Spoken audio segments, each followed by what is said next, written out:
Bismillahirrahmanirrahim. Assalamualaikum warahmatullahi wabarakatuh. Sahabat yang beriman, Rasulullah Shallallahu Alaihi Wasallam saat memperjuangkan Islam pernah mendapat pertanyaan sulit sekali, yang memang tak mungkin bisa dijawab. Rasulullah hanya menjawabnya dengan diam. Ya, diam. Itulah jawaban beliau. Terus terang, pertanyaan itu juga sering diajukan pada zaman sekarang meskipun dalam bentuk dan konteks yang berbeda. Pertanyaan itu adalah, wahai Muhammad, siapa yang lebih baik, kamu atau Abdullah bapakmu? Siapa yang lebih baik, kamu atau Abdul Muttalib kakekmu? Jika memang sekiranya mereka lebih baik dari kamu, sungguh mereka telah menyembah Tuhan yang kamu cela. Jika memang kamu merasa lebih baik daripada mereka, bicaralah sehingga kami mendengar ucapanmu. Sungguh, ini adalah pertanyaan yang sangat cerdas untuk membuat peta komplit kepada para aktivis dakwah. Menganggap diri lebih baik dari nenek moyang dan para pendahulu adalah sikap kesombongan yang sangat mudah dipatahkan secara intelektual karena seseorang pasti berutang hampir dalam segala hal kepada nenek moyang atau pendahulu. Menjawab pendahulu lebih baik juga jawaban mematikan. Sebab jika generasi dulu lebih baik, mengapa harus bicara perubahan? Mengapa tidak melestarikan saja apa yang telah digagas dan diwarisi dari nenek moyang dan pendahulu? Dalam hal ini, yang dapat dilakukan Rasulullah hanya diam. Ya, diam. Sekali lagi, diam adalah jawabannya. Berikut kisah lengkapnya pada tafsir Ibnu Karya Syekh Ismail Ibnu Umar Ibnu Katsir Al-Quraisy Ad-Dimishqi 7 halaman 161 sampai 163.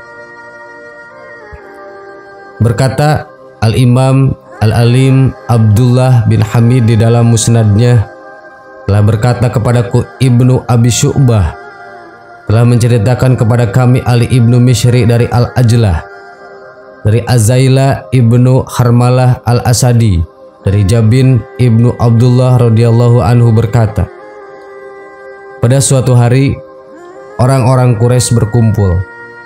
Lalu mereka mengatakan, carilah orang yang paling pintar di antara kalian dalam masalah sihir, meramal, dan syair. Lalu suruh dia mendatangi lelaki itu, maksudnya Nabi Muhammad, yang telah memecah belah persatuan kita, memberantakan urusan kita, dan mencaci maki agama kita. Hendaklah dia berbicara dengannya, dan kita lihat apa jawabannya terhadapnya. Sebagian dari mereka berkata, kami tidak mengetahui orang yang dapat berbuat seperti itu selain Utbah bin Rabi'ah. Lalu mereka berkata, engkau yang mau maju ya Abu Walid, Utbah. Maka Utbah pun mendatangi Rasulullah dan berkata, ya Muhammad, mana yang lebih baik, engkau ataukah Abdullah? Rasulullah Shallallahu Alaihi Wasallam diam. Lalu Utbah bertanya lagi, mana yang lebih baik, engkau ataukah Abdul Muttalib? Rasulullah kembali diam. Utbah melanjutkan, jika engkau mengaku bahwa mereka semua lebih baik daripada kamu, ketahuilah bahwa mereka telah menyembah sembahan yang telah kamu hina itu. Dan jika engkau mengira bahwa dirimu lebih baik daripada mereka, maka berbicaralah agar kami dapat mendengar perkataan yang akan kamu ucapkan. Sesungguhnya demi Allah, tidak pernah melihat seekor anak kambing pun yang lebih mendatangkan kesialan pada kaummu daripada kamu. Kamu memecah belah persatuan kami, memberantakan urusan kami, mencela agama kami, mencaci maki agama kami, dan kamu mempermalukan kami di depan bangsa Arab. Bahkan telah tersebar di kalangan mereka bahwa di dalam kabilah Quraisy seorang ahli sihir dan terdapat kabilah Quraisy seorang peramal. Demi Allah, tidaklah kami menunggu melainkan seperti erangan wanita hamil. Sebagian kami bangkit dan menebas sebagian yang lain hingga kami saling membunuh. Wahai anak muda, jika kamu melakukan semua itu karena menginginkan sesuatu, kami akan mengumpulkan harta untukmu sehingga kamu menjadi orang Quraisy paling kaya. Dan jika kamu melakukan semua itu karena ingin menikah, pilihlah wanita Quraisy yang kau inginkan. Kami akan menikahkanmu dengan 10 wanita. Lalu Rasulullah SAW berkata, sudah wahai Utbah. Utbah menjawab, ya. Lalu Rasul Shallallahu Alaihi Wasallam berkata, Bismillahirrahmanirrahim, dengan nama Allah yang Maha Pengasih lagi Maha Penyayang.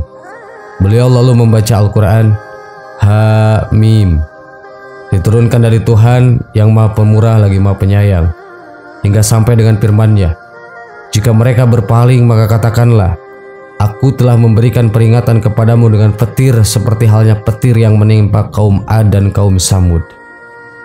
Utbah berkata, Cukup, apa kamu tidak memiliki selain itu? Rasulullah berkata, tidak. Lalu Utbah kembali kepada orang-orang Quraisy, dan mereka lalu bertanya, apa yang terjadi?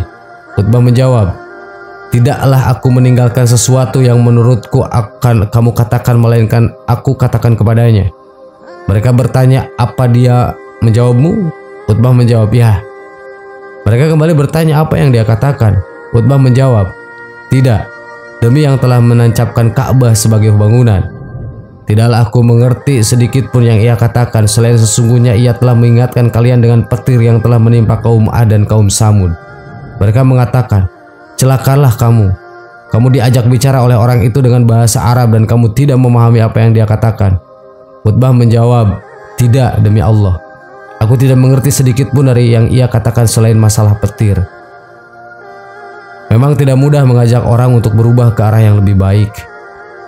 Di masyarakat selalu ada orang-orang, tokoh-tokoh, pejabat-pejabat yang tak mau berubah, yang menganggap apa yang telah dilakukan dan diputuskan nenek moyang dan para pendahulu adalah final, tak mungkin berubah, itu adalah harga mati, dan mereka siap melakukan apapun untuk mempertahankannya.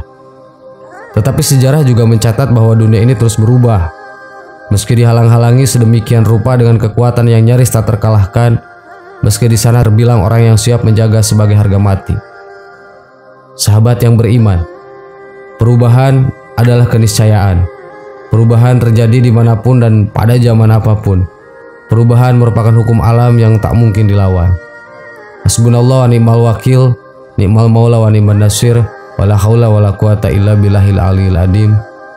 Wallahu a'lam. Wassalamualaikum warahmatullahi wabarakatuh. Bismillahirrahmanirrahim. Assalamualaikum warahmatullahi wabarakatuh. Sahabat yang beriman, sedekah adalah pemberian seorang muslim kepada orang lain secara sukarela dan ikhlas tanpa dibatasi dengan waktu dan jumlah tertentu.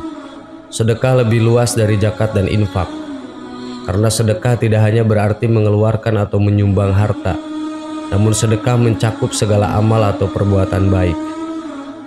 Dalam sebuah hadis dikatakan, tabassumu kali wajhi ahika laka sodaqah. Memberikan senyuman kepada saudaramu adalah sedekah. Berikut kisah manfaat sedekah.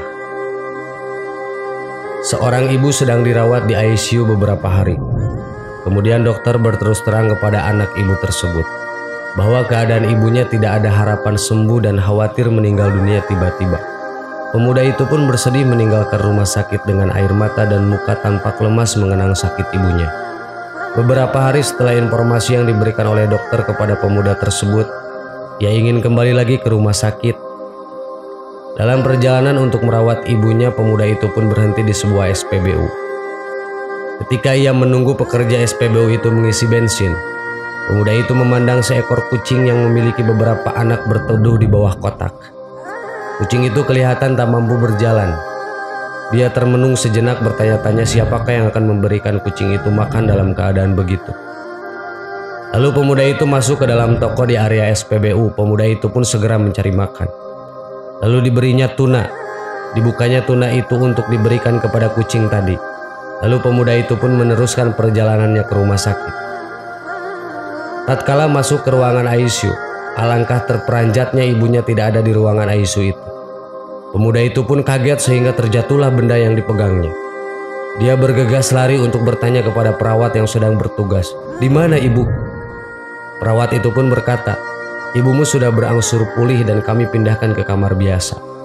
Pemuda itu pun terus mendapatkan ibunya, maka ia menjumpai ibunya dalam keadaan sudah sadar dari komanya. Ia bersalaman dan mencium ibunya sambil bertanya, "Apa yang terjadi?" Ibunya memberitahu, ketika dalam keadaan tidak sadar di kasur, Ibunya melihat kucing dan anak-anaknya menengadah ke arah langit sambil berdoa kesembuhan segera untuk ibu. Pemuda tersebut pun terkejut mendengar apa yang telah diceritakan ibunya. Maha suci Allah yang rahmatnya meliputi setiap sesuatu. Segala puji bagi Allah, sedekah melepaskan kita daripada penderitaan dengan izin Allah. Sembuhkanlah penyakitmu dengan memberikan sedekah dengan adanya.